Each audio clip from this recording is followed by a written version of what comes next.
You're listening to the Apple Insider Podcast. Welcome to episode 8 of our show where we discuss the latest news about Apple, iPhone, iPad, Mac, and more. We're recording on Thursday, March 19th, 2015. Today we'll be discussing our exclusive report about Project Titan and Apple's proposed electric car project. We take a first look at Apple's Force Touch trackpad, Apple to launch an online TV service this fall, Nintendo is bringing games to mobile devices, and Facebook wants you to send money with their Messenger app. We have with us this week Apple Insider Managing Editor Neil Hughes. Thanks for being with us today, Neil. Hey, happy to be here. Senior Editor Mikey Campbell. Thanks for being here, Mikey. Thank you as always, sir. And again, we have Contributing Editor Victor Marks. Thanks for joining us. Thank you, sir. And I'm Stephen Robles. And we're going to kick it off today with an exclusive report broken by two of the gentlemen here, Neil and Mikey. And this is a Project Titan, the Apple Car report. And since you guys kind of covered it, Mikey, I will throw it to you to give us the rundown. All right. Well, basically, we don't know for sure if it's Project Titan. Just get that out of the way first. But we did find some compelling evidence of what we believe to be a pretty shadowy automotive R&D facility in Sunnyvale, California. We know that Apple does lease buildings in a certain campus down in Sunnyvale, and there are buildings next to it with things like an automotive repair garage and other facilities that would logically point to some sort of research going on in the car department. Since Apple hasn't, they haven't really said anything about this, it's kind of on the down low, and we just had to cobble together a bunch of different pieces, some information from sources, and this is pretty much what we came away with all that. Now, their name is on some of the, I guess, leases it would be, right?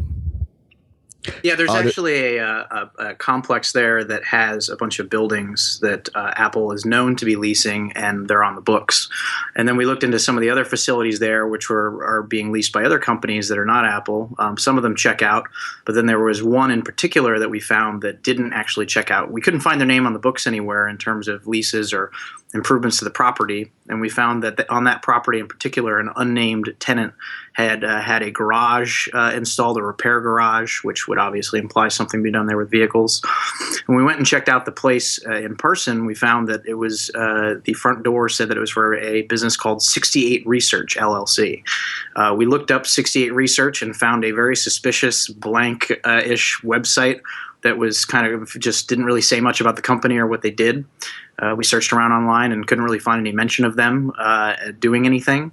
And so whether 68 Research is affiliated with Apple or not, we can't really say. But I will say that the story's been out for a week now, and a lot of people have read it, and nobody's come forward saying, hi, I'm the CEO of 68 Research. So something is definitely going on there. What it is, we can't really say, but where there's smoke, there's fire.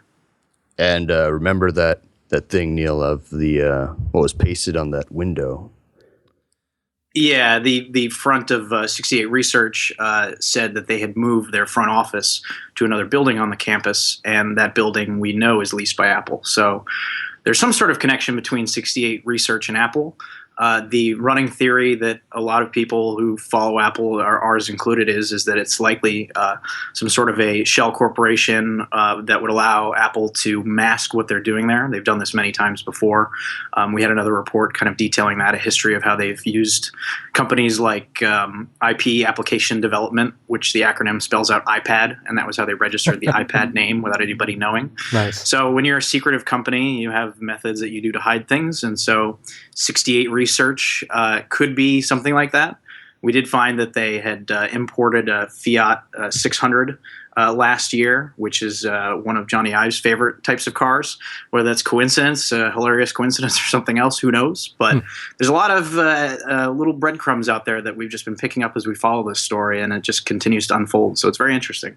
Yeah, and I'm looking at 68research.com right now, and it's suspiciously nothing really there, just kind of some filler text and looping. Yeah, for a market-leading research firm, it's a little strange that they have basically no online presence.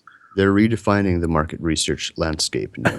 Right. Yeah, they're redefining it by going dark. They're just not talking to anybody. So, And if you search, our attempts to contact them ended up with nothing, and no surprise that Apple didn't want to touch a story with a 10-foot pole when we asked them. So, right. Exactly what's going on, we may never know, but there's certainly something strange going on there. Yeah, and if you use the search box on that page, there's nothing ever found. Right, yeah. And all this ties in, and the reason that we went down this route in the first place is we have sources that spoke to us that we were a little skeptical of at first, but all their information is checked out thus far, and they told us to look into that. So these people claim that that is where the Apple Car project, the mythical project, is going on. Now, is that actually the case? I mean, it's not like, we went there and saw, something going on there that would lead us to believe it, but there's a lot of little things here and there that make you suspicious. That's for sure. You think it was something that they may have been doing something there previously, like in the past, and they've stopped, or is it maybe they'll use? Well, the improvements are ongoing. So Right. Yeah. So I mean, it could be something that they're setting up for future use, or something that they're currently doing, as that little note on 68 Research said. They've moved. So obviously, the gears are in motion. Right. yeah, there's a repair garage going in there. There's improvements going on in another building, and whoever is doing the improvements there is trying to hide their name from the paperwork that's being filed because the tenant is not listed in the permits that have been handed out. So, all these little pieces just kind of add up. And maybe it's not an Apple car. Maybe it's actually the van thing that's been going on, where they've been the mapping vans or something. Nobody really knows. Maybe the mapping vans are somehow related to an Apple car project. You can't really say, but I guess that's part of the fun with Apple, right? Right. It's the trying to put the little clues together and figure out what's going on, and they keep everybody guessing, and that's what makes it exciting. Now there's. Go ahead, Mikey. go ahead. No, I mean, I've always thought that, since the rumors started out, I think I mentioned this last time I was on, that I think the so-called Project Titan and the mapping vans are either one and the same or very closely related. I'm kind of skeptical on Apple building a car wholesale. Right. And it seems more reasonable that they would be, doing something with mapping or whatever it is they're doing with those vans. Yeah. And Apple may not even know, right? They would be crazy not to have some sort of far-fetched skunkworks project going on in their deep labs, just because you never know where technology is going to head. And, 5 years from now, it may be a viable project for them.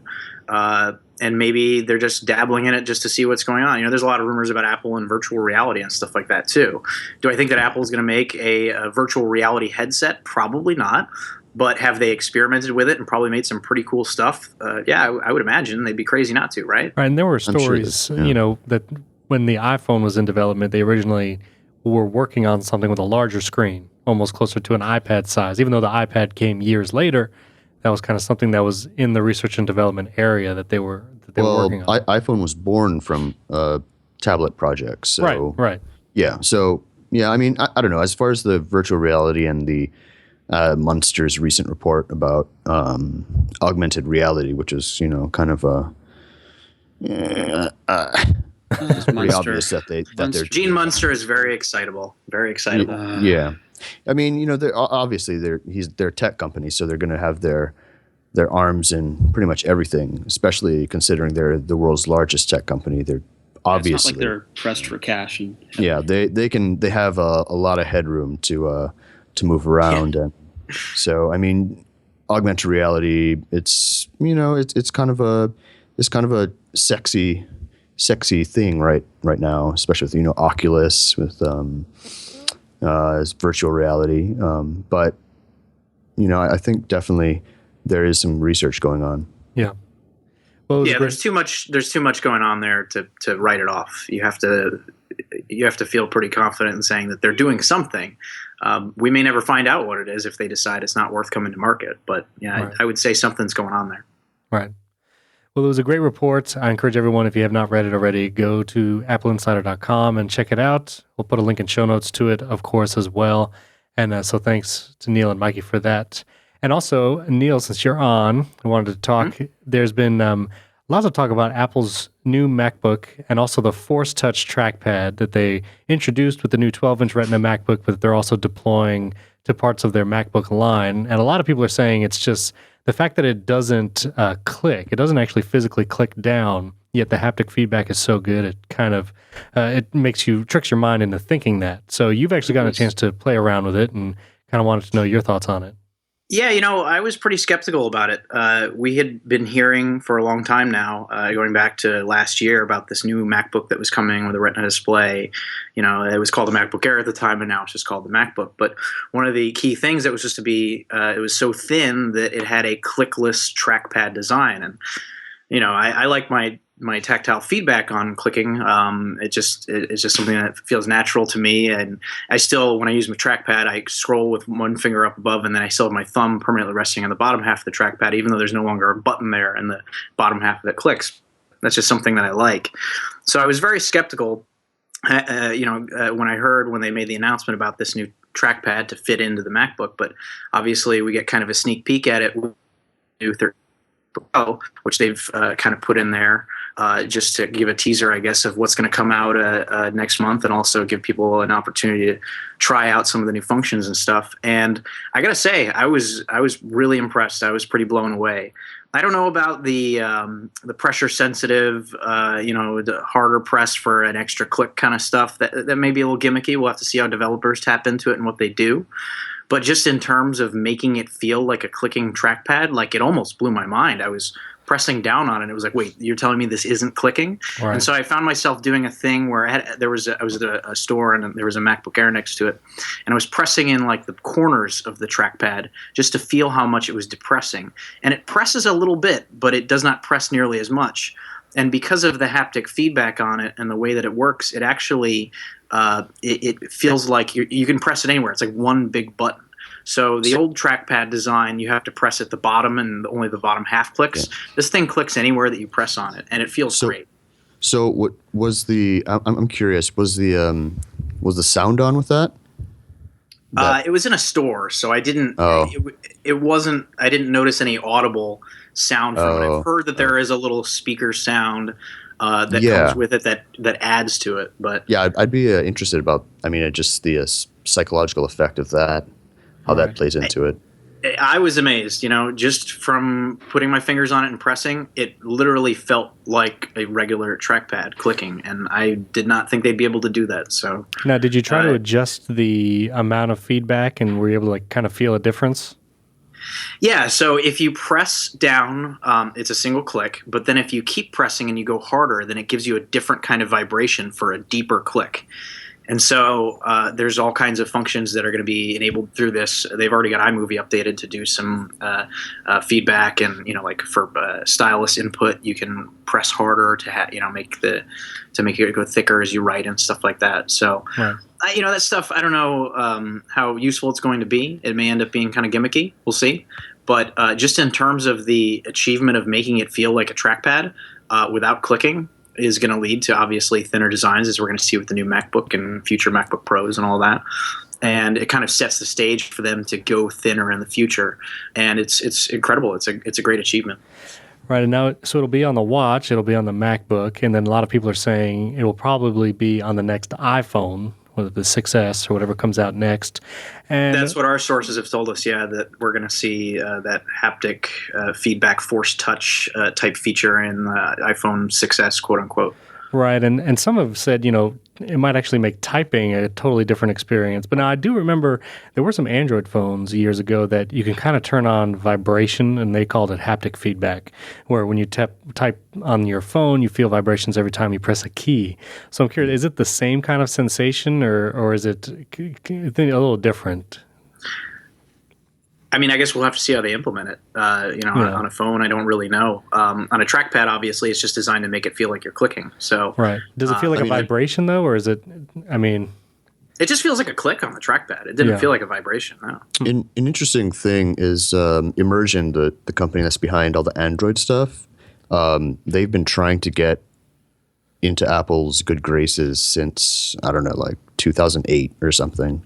I don't know if you guys remember those rumors that they were meeting together. It's a haptic feedback company. So, I mean, if you want to see where that sector is going, you should check out Immersion's like website. They have some pretty cool explanatory articles about what haptic does and how it does it. But I've played with the Android models that had haptic feedback, and it was kind of cool. But I think it just relies a lot on the developers and how they implement the software. I think there's got to be those key APIs there, and with Apple, obviously they develop this in-house. So and since their software and hardware departments are so tight now, it's just spot on. But yeah, like Neil was saying, I don't know how far that's going to go beyond into the independent developer camp, or right. How they're going to implement stuff like that. But it could be the same thing. I'm wondering, if you press really hard on your iPhone or iPad screen, it's still an LCD under there, and you can actually kind of make the pixels wobble. Yeah, you can see it deflect as you're pressing on it. Yeah. Right. So I'm curious. I mean, don't do that. Right. Yeah. Don't do that. So I'm curious. Are these force touch gestures? Are they hard enough to cause that too? Well, there was some rumors. I forget who it was. They said I think it was Ming-Chi Kuo. Was it, Neil, that said the next iPhones might be implementing new screen technology that was flexible, and he was kind of hinting at OLED. Yeah, there's been rumors that maybe they'll go to OLED. I think that might be maybe too big of a change for the next model. Usually they don't go through that drastic of a change. But, I mean, you got to think inevitably that Apple Watch technology is going to keep coming to the iPhone. I mean, that's what Apple does, right? They introduce something in one product and then bring it to the others. So whether it's, this year or next year, I would think that that's inevitability. How they're going to do, this haptic feedback on the iPhone, I don't really know. This force touch, it may just be, velocity of how you hit, not how hard you're pressing down on it. Right. I'm also having nightmare flashbacks of what was it, the BlackBerry Storm, that phone that came out probably 6 years ago. That's with the true. clickable screen or whatever. Yes. Oh my goodness. That was also 2009. Yeah. Was it? Well, Yeah. That was Verizon's answer to the iPhone. iPhone. Things that go into the taptic technology, and I guess Apple kind of solved it by using a flexible OLED panel, so it kind of negates that. It spreads out that extra pressure, so it doesn't really deflect the LCD or the OLED pixels. So I mean, if you translate that to an iPhone, it would probably yield the same effects, even though it's such it's a larger surface area, but it should be pretty good. I don't know. I'm looking at my iPhone 6 right now, and I don't really see much room to add in extras. Right, You've got a battery, you've got a motherboard, Yeah. you've got And Apple, prides itself on kind of making it seem like the pixels are closer and closer to the surface, so you're actually almost seems like you're tapping on the pixels, like that there's no glass in between you and the screen. Yeah. So originally, those units were separate. The glass was separate from the touch digitizer, was separate from the LCD. Right. And over time, they integrated them into one unit so that the pixels are closer to the glass surface. Yeah. Right. So not sure how that would work. Yeah. So basically, it's the in-cell touch panel. So the touch sensors are integrated with the LCD. And then they slap a layer of glass over it. But it'd be interesting to see what kind of glass they're going to use in a taptic version of it. I can imagine people first getting it and cracking their screens because they're pressing down so hard on the glass. Tapgate 2015. You heard it here. Well, Tapgate. They have the test fixtures for those, right? They showed them to us with the twisting. Yes, that didn't work though the first time, did it? I wonder, the rumors before the 6 came out was that it would be made of sapphire, the screen would. Oh, jeez. God. It's on the There we watch. go. It's on the watch. Now he starts. Yeah, but I don't know. They're not gonna with GT shut down. I don't think that's gonna happen. That's true. I don't know how many years it's gonna take, but yeah, It's a cost issue too. I mean, you look at how much it costs to make the Sapphire, right? And the fact that the Sapphire is not on the cheapest Apple Watch model tells you a lot right there. Yeah. And the problem with Sapphire 2 is if you take your phone out of the box and it looks exactly the same as a Gorilla Glass phone, the only way you're going to know if it's different is if you drop it on the floor. It's not exactly a big selling point feature. So I could see a potential for if they decided to take this luxury route that they're doing with the watch and put Sapphire on an iPhone that like is a premium iPhone that would look different from the other iPhones, but I don't think they're just going to, like there was a rumor that just the 128 gig models were going to have Sapphire, but they're going to look the same as the other phones. I just don't see them doing that. It doesn't make any sense. solid gold iPhone. iPhone 6 edition. There it is. Yeah. I mean, why not? It's a possibility, right? I think that it could go down that road. And iPhone Sport is just a Samsung Galaxy S5. No. No. Give me a 3.5-inch iPhone Sport. I'll buy it on a heartbeat. $0. Yeah. Yeah, so we'll see. We'll see how it comes out, and we'll see once the new MacBook comes out too. We'll definitely do some testing there. So it was this week reported that Apple is to launch an online TV service this fall, incorporating live channels such as CBS, Disney, Fox, and maybe possibly costing $40 a month to allow you to stream these channels live to your Apple TV and access the content. So as a cable cutter, I'm pretty excited about that. I don't know which ones of you are also cable cutters. Cable cutting since 2008, yo. There you go. OG. Yeah, so I would love to see this. I mean, I have a question, though. Yeah, go ahead. So my question is, once you start buying in all of these separate a la carte services, your bill begins to rapidly exceed the cost that you were spending on cable, doesn't it? Well, they were saying it would be $40 a month for a package. Like Sling TV now is $20-something for. Right. So you buy in Sling, you buy in HBO Now, you buy in this proposed $40 a month thing. It piles up quick, right? You add on Hulu, you add on Netflix. Well, I guess supposedly, depending on NBC, which will be the challenge channel to this online service, hopefully you would be able to drop Hulu, and because CBS has its all access service right now, which is $5 a month. So I don't assume if CBS is part of Apple's package, you wouldn't pay it separately, the $5 CBS as well. But Does CBS include football? No, I don't believe so. Of course not. And it's their money-making thing. the other thing too is, again, with my internet service provider here in Florida, CBS All Access is blocked from. So even when I pay for it, I cannot stream. They have lovely clown it. shoes, don't they? It's amazing. So anyway, so I can't get that. So this service, will it be dependent again on which cable provider you have, or will this be totally separate? Like I can buy it through my iTunes account right on my Apple TV and just be able to stream it from there. So that remains to be seen, and I hope they can work around the cable provider issues.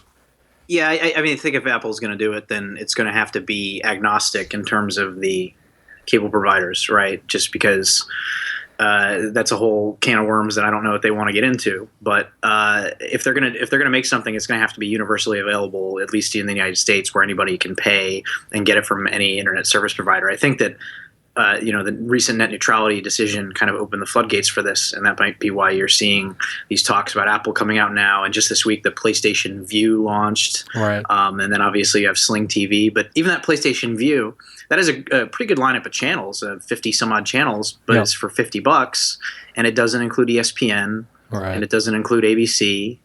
And so you look at how much it's going to, like if you're paying, base rate of $25 or $30 for your internet from your internet service provider, they'll tack on basic cable for, $20, $25 without a DVR. You add another $10 on that for a DVR. It's still cheaper to get it through your cable provider. So I don't know. I mean, who's going to want to sign up for PlayStation Vue when you don't get the channels that everybody wants and you're paying $50 a month? And then if you want to go beyond that, it's $60 and $70 tiers.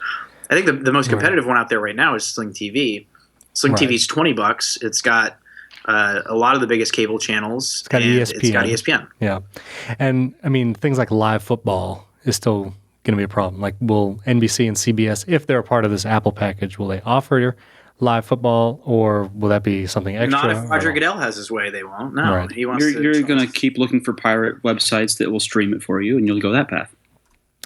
Yeah, and I have for example, I'm a hockey fan, and so I pay for NHL Game Center, and NHL Game Center and all these other leagues are legendary for having horrible blackout restrictions. Yeah. So if a game is on the NHL Network, which broadcasts around the U.S., and as you don't have NHL Network, then it gets blacked out for you, even though you're paying $200 a year for NHL Game Center. Right. It's actually so bad that I discovered the other day that there's a group of pirates that got together with an invite-only service called Rage Center, and you have to get an invite in to watch games on there because they bootleg them because they pay for Game Center and they can't get games because they're blacked out. Right. And it's just all these sports leagues just screw everything up for all that. Right. And the NFL is obviously the worst at that. Yeah, and it's the same thing, MLB TV, NBA TV, which have channels already on the Apple TV, and each of those cost $20 to $25 a month. Black out your local sports teams. And there are ways that you can mess with your IP settings to make it look like you're coming from a different location to get those games. But again, for the normal user, that's not something that's viable. It just needs to be able to work. It's certainly not an expected behavior. Right. So we'll see what happens there, maybe coming this fall. Another big story this week, Nintendo has said it will bring games to mobile. They partnered with DNA to develop these mobile games. The press release did say that it should be including its iconic game characters, again, hopefully like Mario and Zelda being two of the biggest, and bringing games to iPad and iPhone. So this has been something that people have wanted for a very long time. They're definitely another great opportunity for Nintendo to bastardize the bastions of gaming. I think we need to be very careful. They're going to bring the iconic characters to mobile. They're bringing the iconic games to mobile. Right. So you'll see the characters on the screen, but these will not be the same games. Well, yeah, I mean, they made a distinction that they're going to build these games from the ground up, but hopefully with Nintendo involved, there will be that sense of innovation. Right. Although, they've been kind of lacking in that department recently. Right. But hopefully, I mean, DNA is a good brand. They're both solid brands, and hopefully they can bring some original games to mobile, because right now it's I don't know. It's kind of languishing. And they would have to develop new games, because something like Super Mario Brothers 64 on an iPad with the controls and buttons, you have to. It's not going to translate well. So obviously they do have to develop something new. Hopefully they do it intuitively enough where touch controls on an iPad or iPhone will be usable. But it's promising. I'm just skeptical. I'm skeptical. They're going to protect their crown jewels. They're going to keep their crown jewels on their platform and somehow find a way to screw this up. Super Mario Force Touch. I will admit I am a Nintendo fanboy. I have the new 3DS. I have a Wii U. I play them. I enjoy them. Sorry. Nintendo, so sorry. I think Nintendo makes the best games out there. I know, Mikey, you said that they're not really innovating, but I think that they are in many ways. That said, when you're a Nintendo fanboy, it is a love-hate relationship through and through, because they make some of the best games that are out there, and they are one of the stupidest companies on the planet in terms of the decisions they make. And I'll identify. It's infuriating. I've always been a big Nintendo fan. I played Ocarina of Time maybe 3 to 4 times through. But the last Nintendo system I bought was the first Wii. I never bought any games for it. I played Wii Sports for a couple weeks. I bought Super Mario Brothers 3, the Nintendo version, through the store, and I actually played that all the way through on the Wii, just for nostalgia purposes. But I have no desire to buy a whole system to play any of the new games or use the characters. But if a $9.99 iPad game came with Mario or Zelda and it actually looked decent, I would definitely buy it. I would buy it. You guys do what you want. I'm going to be over in the corner with my Nintendo Zapper gun playing Duck Hunt. Mario paper. Well, and I think, my goodness. What just happened there? I think that was a real life Mario paper that just happened. But I do think, the one thing, obviously their sales have been declining. They've not been as profitable, anywhere near as profitable in the past. But the one thing they can still play on is nostalgia. So again, even if it's not the same games, at least if they put the character, again, someone like Neil or myself who remember the fond days of regular Nintendo, Super Nintendo, Remember Nintendo 64. I'm still living them, man. I'm right here. I'm in the now. Well, yeah, but again, like the age group that has iPads and iPhones, right? I think they can still recall that nostalgia, and now would be the time Nintendo can really take advantage of that. If they wait too much longer, it's not going to happen. So I think Victor is right, and I think that what they're going to do is what he said. They're not going to bring over games. They're just going to introduce characters. But to use the Steve Jobs analogy, it's kind of like a glass of ice water in hell on iOS games. As I enjoy iOS games, I've played a number of them that are pretty great, but they have to be specifically developed for the platform in a way that takes advantage of the platform. Right. Obviously, you now have iOS game controller support, which is a little bit better, but Apple's advertising of which games have the support and standardization is awful. So you have a lot of games and a lot of options on there. It would be nice to see a little more premium quality come to the games on iOS if Nintendo makes the leap. A little less free-to-play, microtransaction, out the wazoo kind of stuff. Right. I wouldn't mind paying, I gladly pay $40 for a 3DS game, $60 for a Wii U or Xbox One game or whatever, because there's quality there and because there's something to be said for it. And now, I understand why a lot of people don't want to spend that much, because if I buy a $60 game for my Wii U, I can get $61 games for my for my iPhone, or a bunch of free ones with free-to-play stuff. So I definitely understand the appeal of the lower price stuff, but it would be nice to see maybe Nintendo come in with like some $15 price points on some really addictive games created specifically for the platform that keep the characters relevant, and maybe get people to be interested in buying into Nintendo hardware and platforms, because they do still make some pretty great stuff. What I want to see with Nintendo is I want them to bring some of their storytelling to iOS, because that is a area where iOS games are just so lacking, mostly because they have to be bite-sized. But and iTunes actually has the whole pay once, play forever section that Apple introduced a couple months ago, specifically for that reason. So you don't get a bunch of these free games, and so you can filter that out. But like you were saying, Mikey, the storytelling, I've tried playing some kind of action adventure games or some of the war games on iOS, and none of them, at least for me, stick. The games that I need to recommend some games to you. Well, you can recommend some games, but to me, the games that actually appeal to me, like Alto's Adventure, it's that scrolling snowboard game. Yeah, like they're super addicting, and like I can play with like one hand, and it's just I don't know. It's just a time killer. I can just play if I'm waiting to get my haircut or whatever. Yeah, so. I mean those games are cool. Gaming, for casual gaming is great for like commuting and stuff. But when you get home, some people want to sit on the couch and dive a little deeper. So I mean, Nintendo has a really rich background in storytelling and narrating through games. The gameplay is it's unmatched, even on the modern Mario games and stuff. Just the level design and the creativity and the pick up and play ability and all that kind of stuff. There are some great games on iOS, and there's a lot of junk. But the level of consistency that Nintendo provides, there's a reason why Nintendo consoles always have poor third-party support, because everybody just buys Nintendo consoles and just buys Nintendo games, and that's it. Right. I'm looking right now at my collection of Wii U games in front of me, and they're all published and developed by Nintendo, all of them. Right. That's all I buy. That's the only reason I have the system. So. I'd be really curious too. Like I was doing this with Alto's Adventure the other day. I was on my iPhone sitting in front of my TV, and I was like, what the heck am I doing? Let me try to AirPlay this. And I actually mirrored it to my Apple TV. And so I was, because it just takes one tap for those side-scrolling type casual games. And I was looking at it on my, 50-inch TV, and the playback was actually really smooth.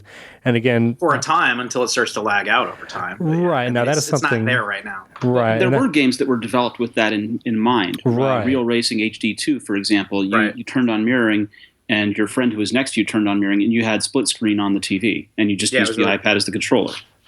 Right. Yeah. So I'm not going to talk about hardware updates for the Apple TV, but if mirroring could be something that is actually seamless and does not lag, I mean, I would love to see the kind of innovation. Here's what I would like to see. Used to work. I have a PlayStation 4 and I have a Vita, right? And I have some games, like I just picked up Hotline Miami 2 for both systems because it's cross-buy. So I can play it on my TV, and then if I'm on the train or whatever, I can play it on my Vita, and then they'll sync the game saves. But it doesn't work right? I have to go in and manually tell it to sync the game saves, and sometimes it doesn't work, and I had to turn it off and turn it on. And I mean, it's like I'm like 75% there, and it's just we just need that little bit of push. And Apple already has the groundwork laid for it. They've got iCloud, they've got buy one, install on multiple devices. Right. They've got it all there. They've got Game Center. So imagine whether it's a new Apple TV hardware or on the existing Apple TV, you can play your games however you want. You can play them on a touchscreen and stumble around on your phone and have it play like junk. You can sit at home with your TV and have an actual controller and have it play great. And wherever you are, you have all your games, and you can go over to a friend's house and play your games on their TV. And it all just kind of syncs in the cloud and everything works. All your game saves are accessible, and all your progress is synced across devices. So whether you're on your iPad, you're on your iPhone, you're on your Mac, you're on your Apple TV, it's all connected. That would be the greatest game experience that they could have, but we'll see if they do it. Kind of on topic, but I just want to throw it out there in case any developers are listening. I want to sit in front of my TV and play a mech game, such as Mech Warrior, with my MacBook Pro, iPad Air Mini, and iPhone plus Apple Watch. So, make it happen. Steel Battalion style? I will say... Exactly. I knew a guy who had the Steel Battalion controller for the original Xbox. That thing was a monstrosity with buttons everywhere. It was so much fun. And then I was so excited, and I was so stupid to be excited for the remake that they did on Xbox Connect, where there were no physical buttons and you were like reaching out and grabbing at things that weren't in the room. And it was a nightmare. No. It was so bad. It was just like I wanted it to be so great. I was so excited, and it was so terrible. That's what Microsoft HoloLens is for. Right, exactly. Oh, yeah. Yeah. Well, I mean, that looks pretty cool. Yeah, and actually, if it was done well, that'd be awesome. I will say iPad Air Mini, not an Apple product. Just throwing that out there, Mikey. No, I said iPad Air. And I have many devices. I have many devices. M-A-N-Y. Many. You need a custom overlay for your keyboard, so all the functions have different. Oh yeah, I would be down with that. Mikey, you're gonna have like an arm full of Apple Watch editions, just going right down. 2 arms. I mean, Power Glove. Apple Watch Power Glove. Definitely. I would play that. It'd be great to watch me play it as well. Struggle through it, stumble your way through. As the light gleams off the 18-karat gold and blinds everyone in the room. As I get seared by all the radioactiveness from my Apple Watch, according to... force touching everywhere. Built in. This is scary. Well, so that's video games. The last story I did want to mention, Facebook Messenger... The Messenger app will gain app-based person-to-person money transfers. So what could go wrong? So you can send... What could possibly go wrong? Send and receive money. Now, obviously, plenty of apps do this already. I use Square Cash personally, and I think that works great for me. You are the only one. Well, the people I send it to, but... There's two of us.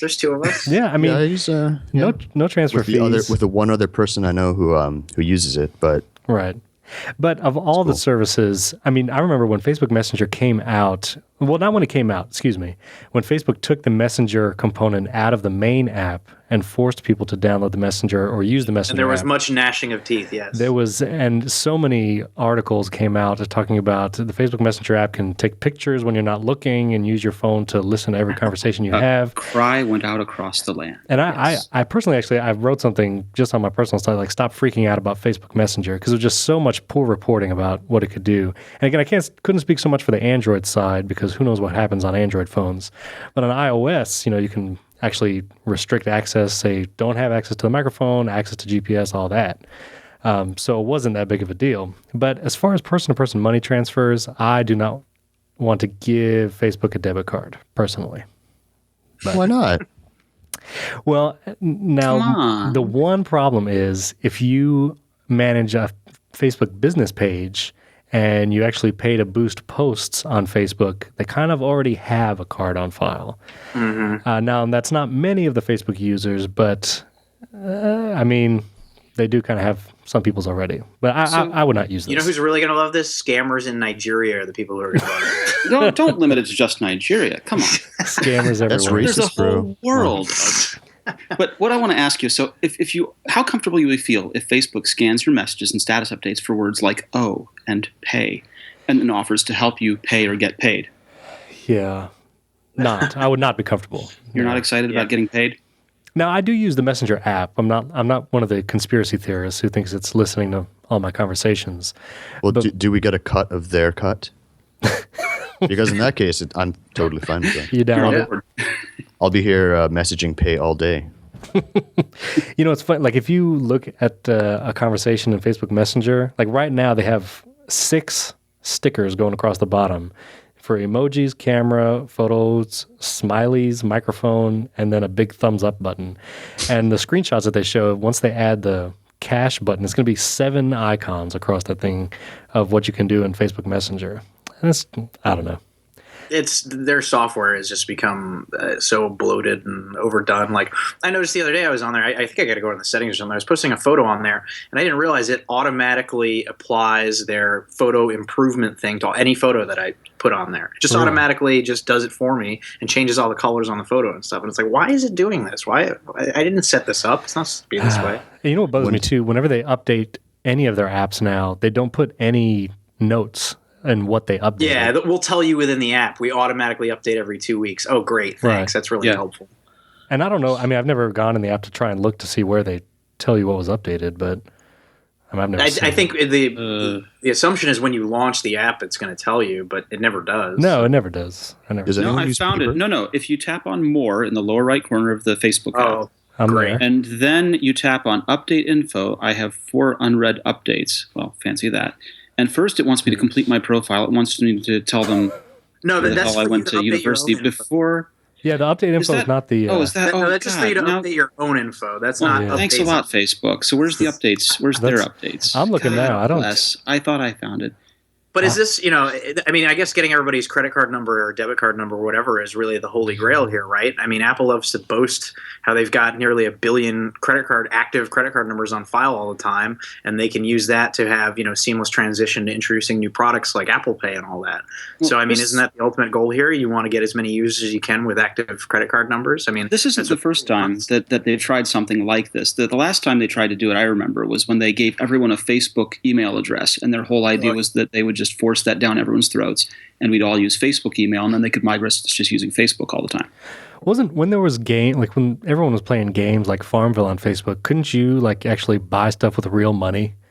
Yeah, you could also gift people stuff. And they had gift cards. You could go into a Target or a retail store and buy an actual plastic Facebook gift card. Wow. Did anyone ever try using their? They used to. They just stopped it, but they used to have that digital gift thing where you could give someone I never pay $1 and give them a digital cupcake for their birthday, or no, there's like a gift card or whatever, or a cupcake.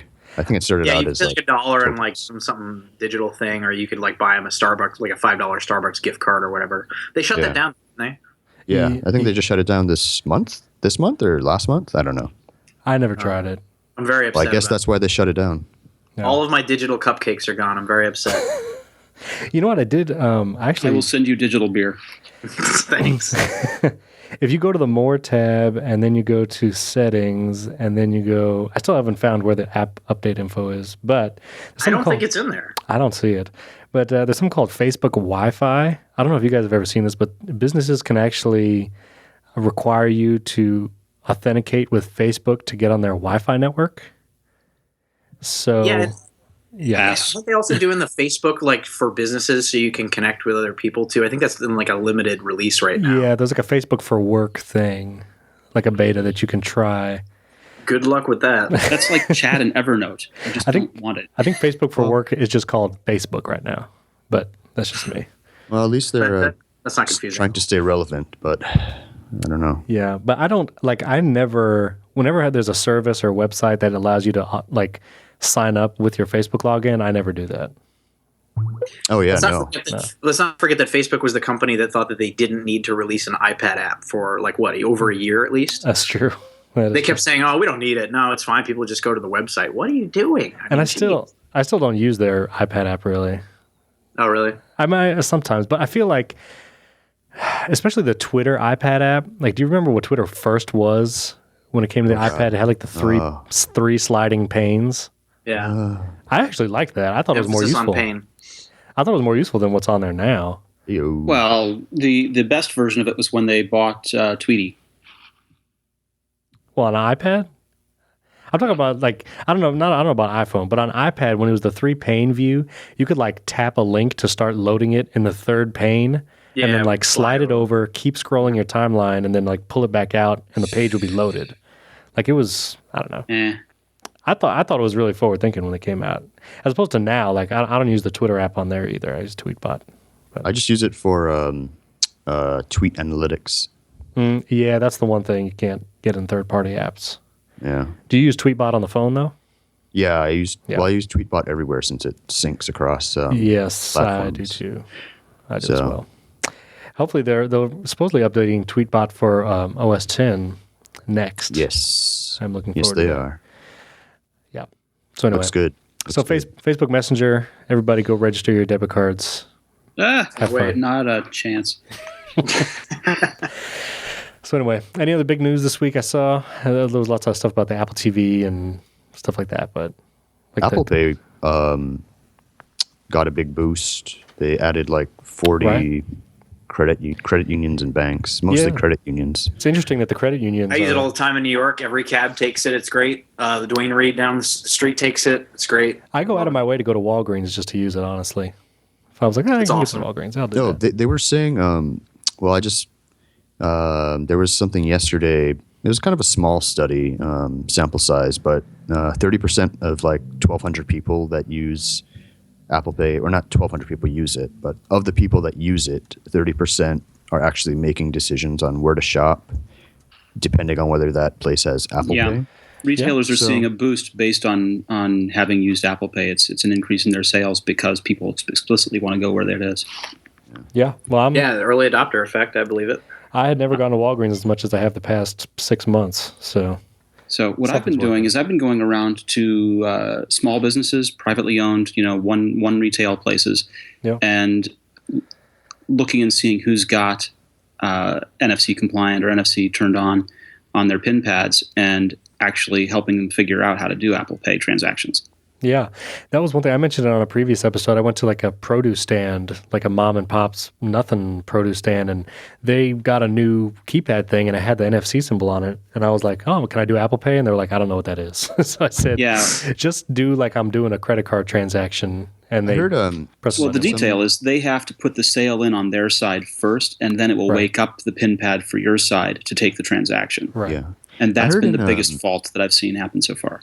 I heard that Apple Pay is unofficially working in countries like Germany, and I think one of my friends in the UK said it's working in some places there. You have to set it up with a US credit card and like change your location settings on your phone, and then because it's all just standard stuff. Yeah. Right. So people are already using it or testing it out over there. Not testing it out, but using it. Yeah. So whenever they do officially launch it, hopefully it'll gain a little more steam so I can use it in places that are close to me. Because right now it's Apple Store and I think Walgreens. Yeah. But I live in Hawaii. You need to go shop at the Apple Store more. Home Depot has it. If you ever go there. Using it in a cab is great. Every cab accepts it in New York City, and it's super convenient. I love it. And today we reported at the PGA, the Arnold Palmer Tour, they're gonna have the ability to use Apple Pay for the concessions and merchandise. MasterCard's been really excited about this. I guess they've been pushing it real hard. Yeah, I find it interesting that a lot of sports venues are kind of taking a shine to Apple Pay. That's where you always read about it, like a new arena, like the Warriors arena. Right. They have it in Orlando too. The Magic have it there. Right. Yeah. So a lot of sports places are kind of pushing that, which is logical since there are so many massive people in such a small space. It speeds up transaction time so much. That's when true. you don't have to screw around with a wallet or change. What about or swiping Google a card Wallets? or signing? Why did they not? Why don't add they your use debit Google card Wallet? and transfer some money? So Google Wallet has additional steps, right? You have to locate the app, open the app. You have to put in your 4-digit PIN code to unlock the app. Then you can do this stuff. Seamless. You can certainly conduct a transaction at any place that will take an Apple Pay transaction. Right. So they're just saying Apple Pay, but Google Wallet would work there too. Absolutely. Yeah. Totally would work. It's just additional steps, and it doesn't have the brand cachet and awareness around that Apple Pay does. Yeah. Well, and you also don't have your credit cards directly tied into it, so you don't get all your points and all that kind of stuff too. So yeah, you used to before they screwed up Google Wallet. Right. I still don't get my points on what is it? Visa Business? It doesn't work, or you don't get the points. No, it won't. They don't support it. I mean, yeah, my Discover card doesn't support it yet either. Discover for some reason hasn't. So weird. I don't know why some companies have embraced it and others haven't. Like MasterCard's been all over it. They're advertising. They're pushing it. Amex is huge on it too. Yeah. Yeah, and then for some reason Discover doesn't have it on there, and Discover's usually been pretty good. It's everywhere you want to be. Yeah. No, it's weird because I have two of the same card from a bank, so it's a Visa, both under the same program, but one's a business, one's a personal. Right. I can add the personal, but the business is not yet supported. So I don't know. There might be two departments within that bank. Well, I don't know. Well, it also depends on who's behind that card, because sometimes banks will say this card is actually issued by other issuing bank and labeled as their own, and it's in the fine print on the card, and so you have to see if that issuer is a part of the program. That's true. No, and that's why they're slowly adding all these credit unions and stuff too, just because that's the way that it works. Right. I will say I use a Wells Fargo as personal bank, and the ATMs, it's like Apple Pay on the first screen, like as soon as you walk up. So free advertising. But you can't use Apple Pay with the ATM, right? No. They're just telling you, hey, register your card so you can Apple Pay wherever. Oh, okay. That would be cool if you could do Apple Pay with an ATM. That would be pretty neat. I think that would be huge in Vegas. That's got to be coming for Vegas. Oh, I think. Did you hear about I forget who was kind of jokingly saying that once Apple Watch launches, that all the one-armed bandits and all those machine games in Vegas are going to switch over from the casino cards to Apple Watch app cards. There was actually an interesting subtle switch with the last week's Apple Watch event. I don't know if you guys noticed, but last year when they announced the Apple Watch, when they were talking about Apple Pay on it, you had to enter in a PIN number on the watch. They have since dropped that requirement, and you can do Apple Pay on your watch as long as it's connected to an iPhone without having to enter a PIN if you want to on your watch. So they've actually taken down barriers to entry on it to use your watch to pay. Right. Yeah. Q kind of said something about that when he was not really demoing at the Warriors Arena, which is kind of weird that he was talking about it. He had one on his wrist, but he used his iPhone 6 to pay. Yeah. But I wonder how that's going to work. Like if you have an older iPhone, right? So it works with the iPhone 5, and so that's a really cool feature. If you still have an iPhone 5 and you want to get Apple Pay, but you don't want to buy a new iPhone, you can get an Apple Watch. But are you going to be able to do it without entering onto the watch? Because then you don't have a secure element in the iPhone to initiate the transaction and all that. So it'll be interesting to see how all of that works once the watch actually works and what you can and can't do. Does Apple Pay work on the iPhone 5, 5S in apps? I pay through. So I use Lyft and Uber, and I pay with Apple Pay via the apps. And the way that works is they're using Stripe as the processor on the back end of those apps, and Stripe handles the Apple Pay transaction. But you're using what iPhone do you have? This is a 6. Okay. Yeah, Apple Pay in app also uses a secure enclave on the phone. And that's why you can get Apple Pay in-app on the new iPads, the iPad Air 2 and the iPad Mini 3, but you cannot get it on the iPhone 5S. Because even though there's no NFC in the iPad Air 2, it still has a special secure enclave to save the credit card information. So only the newest models can do in-app purchase Apple Pay. So yeah, that's curious how that's going to work with the iPhone 5, 5S. Yeah, I don't know. They might require the keep entry just to be secure or something like that. Yeah, I think that's one of those things that probably in testing they realized, this would be a lot easier if you could just pay for it without having to, enter something on your watch. And odds, it's probably not a big security concern if you get the watch and the phone within proximity to authorize a transaction. Probably secure, and for someone who's a little more security conscious, then you can turn it on and make sure that it requires the entry. Now you can the cards are stored on the watch, physically on the watch secure element. Maybe it's a thing where the camera app where you can on the watch see what the iPhone camera sees, that you can scan a card with your iPhone, but it's the watch that actually saves the data. That must be the way it works. Yeah, it's just a matter of authorizing the transaction at that point. Right. You don't add the card to Passbook from the watch, though. You add that in Passbook on the phone, and it brings it over. But we're talking about the for the secure iPhone element, 5 and the 5S. For the 5, yeah. The 5 and the 5S don't have the secure element, so they can only use the watch. They could, tether over to the watch's secure element. And I think at some point the answer is it's time to get a new phone, gentlemen. Yeah, well, they're still selling the 5S though, so they have to. They are. And the 5C. Would you like a $350 Apple Watch with your free iPhone today, sir? That's true. You can get an iPhone 5C and still have Apple Pay if you get the watch. So there you exactly. All right, last thing I just wanted to mention real quick. I didn't have it in notes, but Launcher, the app, came back, fully functional Launcher app on the iPhone, and it has a Today widget that you can program quick actions from launching an app to programming like Take Me Home from Apple Maps, and you can use that shortcut in the Today widgets, and some even like text so-and-so, call so-and-so, FaceTime so-and-so, email, and you can do all those programmable actions, and they're in the Today widget, and it's really sweet. I downloaded it and tried it today. It's pretty cool. Mikey, I heard you woo-woo. Is that something that you do too? No, that wasn't me. That was a Victor. Victor. Yeah. I'm just a fan of apps that have suffered under the heel of the boot of the app review team being able to come back. The app Gestapo. The app Gestapo. Which Google Play now has a app Gestapo. Well, they're more of a app party pooper. Right. And I don't think they're as organized as the Apple cadre. They're like cheap club bouncers or something. Just weed out the ruffians. Yeah, but no, Launcher's a good. It was a good app. Victor? Did you download it when it first came out? I did not. Before? I missed out when it first came out. I downloaded it, but it didn't seem as powerful, especially with the Today widgets. Yeah, it was interesting that when iPhone first came out, I was like, oh, look at all these apps that are like right here at my fingertips, and now I don't have time to unlock my phone and launch an app. I need it from my lock screen. What's next? See, I don't put it. Well, clearly the watch is what's next. Well, yeah.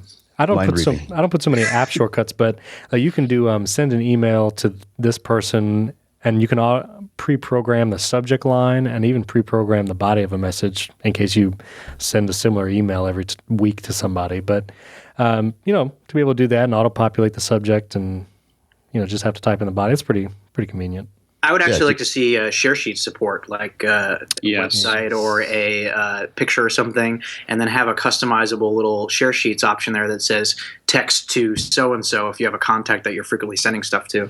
And there are other things that have share sheets for that kind of stuff. Yeah. Have you heard of Launch Center Pro? Yes, that was the other one I was thinking about. Yeah, it's a little more advanced. You got to navigate and know a little bit of not know a little bit, but you have to just kind of study up a little bit on coding, but that's a pretty powerful tool as well. And Giraffes is another app that has tons of integrations, but it's pretty complicated now. Like I opened it and I was slightly overwhelmed, and I haven't tried to figure it out. So we're sort of in this place where we're used to this being an accessible, easy to understand, easy to divine the meanings of device, but we're also at this juncture where people are beginning to try and do more like make it their only computer. And with that comes this complexity. And there was that other app too, the Workflow, I believe. Yeah, I have that one. Yeah, Workflow, Pythonista, Drafts. Neil, have you been able to use Workflow for tasks successfully? Victor has actually made for me a Pythonista script that allows me to quickly take screenshots from iOS apps and combine them for stories, which looks pretty good and is a huge time saver because I used to have to transfer them over and then open up Photoshop and then resize and jump through all these hoops that were just wasting my time. So, it's interesting when you play around with these things now. I was just doing a Photoshop on my phone the other day, Photoshop lowercase p, of a friend of mine, and just kind of messing around with the photo, and it kind of dawned on me. It's like, This is something that used to take me a long time, and now I can do it in like 2 minutes on my phone. So for all these naysayers who say, that phones and iPads and stuff make it harder to do things, there are certain things that it's very easy to do now just with these tools and these apps. If you get the right tools, you can do some pretty powerful, crazy stuff in a pinch on the go. Yeah. Those people are all old. I downloaded a Pixelmator on my iPad Air 2 the other day, and that's a very powerful application. Pixelmator is awesome. Yeah. Yeah, I was surprised. I hadn't taken a look at it recently, and they recently updated it a week or two ago. It's pretty powerful. Didn't they just launch? They had an update today. 1.1 for OS X. Yeah. Right. Yes. They updated that too. It's a great. Or for iPad. Sorry. Right, for iPad. Yeah, I mean, if you only need Photoshop for like light work, you might as well, take a hard look at Pixelmator because that's what I use. I've been using Pixelmator since they launched it in 2007, I think. Now, have any of you compared that to Acorn? Acorn, well, Acorn is different. Acorn is a vector app, and Acorn has always been about doing vectors. It's been more like an Illustrator, if you want to think of it like that. Pixelmator began life as a raster app like Photoshop and added vector artwork along the way. Yeah. And so it's kind of helpful to think about these two things as separate directions converging on the idea of how to solve this problem. Well, it's gotten Adobe to lit a fire under their, Yeah, someone should have. Yeah. It's sad though because they're splitting everything into separate apps. So, oh god, such a nightmare. Pay for your Creative Cloud. Subscribe. I have a Creative Cloud subscription, but it is kind of a pain in the neck to what do I have to download this app on this computer? And you have access to them all, so it's easy to just download it on a new machine. But it's also they're not quick downloads, they're not quick installs, so it's kind of annoying to manage it across multiple machines. And you're placing faith in their licensing regime to not screw up. I have had Creative Cloud mysteriously sign out sometimes and won't accept my login for a while. Mm-hmm. Well, it did have that huge outage for a day. That was devastating for publishers and whatever. Right. It's the problem of relying on an online service that's perpetually pinging a server somewhere. Yeah. It's the problem of Adobe. Well, yes. Yeah, I still think it's funny that when I see Kevin Lynch on stage doing Apple demos, it's... Oh, geez. Yeah, Apple fanboys can't let that go. It's interesting. He does okay. He does fine, but he seemed fine. He seemed all right. Yeah. The first time. Dark pass. Sorry about Flash, guys. During the September event when they first announced Apple Watch and he was out there, he looked I think markedly more nervous then than he did this past time. Well, he was fine. He just was a little hunched over from carrying that giant albatross around his neck. Yeah. Oh, good stuff. Yeah. Hey, he was afraid of the rotten tomatoes that were going to come flying at his face. Didn't happen though. I remember when the Nexus 1 came out, Google released it, and they did this big video. They went to Adobe, and Adobe showed off Flash on the Google Nexus 1 and showed off how amazing it was, saying it was, because Apple, again, was still blocking it. And, we all know how that ended. Well, and all the quote unquote objective reviews of the iPad when it first came out, the knocks against it were that it didn't do Flash. Right. Well, you're not seeing that now about any of the Android tablets that are out there. No reviews going, but it doesn't do Flash. Right. I actually disabled Flash on all my browsers the other day on my computer. It was wonderful. Welcome to the real world. Well, because Flash kept asking me to update once a week. And I was like, I'm tired of this. It's a nightmare, yeah. Well, that's why you use Chrome, so that Chrome runs it internally and you don't get asked. Yeah, if Chrome wasn't such a resource hog. Thank you. Yeah. Please. Well, I don't know. I prefer Chrome on. So yeah. But then again, I have a pretty powerful computer, so I don't really. You've got a Mac Pro. Yeah. Do you? That would be a little overkill for my text editing. For your writing. Do you use Chrome on iOS? No. Only if I'm planning on switching over to syncing over the web pages to my main computer. If not, I just use Safari. Because it's basically it's you don't use handoff capped for that? by no. Well, because I don't use Safari on my Mac, so. But Chrome is limited by it's basically as fast as Safari, and it can only be as fast because. It is. Yeah. I just don't like the interface. The Chrome iOS app, I don't know. I'm not crazy about it. Yeah, it's pretty meh. Okay, what do you not like about it, Stephen? Oh, So much. I don't use it very much. I do for work stuff, I have several Google accounts that I'll use for work, whether it's Gmail or Google Apps or something. And I do like how Chrome will let me have 5 different Gmail logins, and I can just open up a Chrome browser and say, go to this profile. And then all my, Vimeo passwords and all my account passwords for that particular business profile is saved and will autofill, conveniently. So that's nice. You mean like iCloud Keychain? Yeah. Yeah, iCloud Keychain does okay with that kind of stuff. Yeah, Google's is a little better though. Yeah, their cloud handling. If you're happy storing your passwords within Google. That's what 1Password's for. I'm turning into the real pessimist today, aren't I? Yeah, just naysaying. Awesome. Resident curmudgeon. Yes. I like that. All right, well, we have gone on long enough. We did so many shout-outs today. We'll see if any of them, like Pixelmate or something, you should throw us a bone. Okay. So, Mikey, where can people find you on the internet? At Mikey Campbell 81 on Twitter. On the twits. Yep. And Neil, how about you? I am at This Is Neil on Twitter. And Victor, how about you? I am at VMarks. Great. And I'm at Steven Robles. Thank you all for joining us again this week. Don't forget to rate and review us on the iTunes Store with 5 stars. If you want to give us any less, just send us an email. That's fine. And don't forget to follow Apple Insider on Twitter at Apple Insider. And, of course, go to the website and show notes to read all the wonderful things there. Thanks for joining us again. We'll see you next week.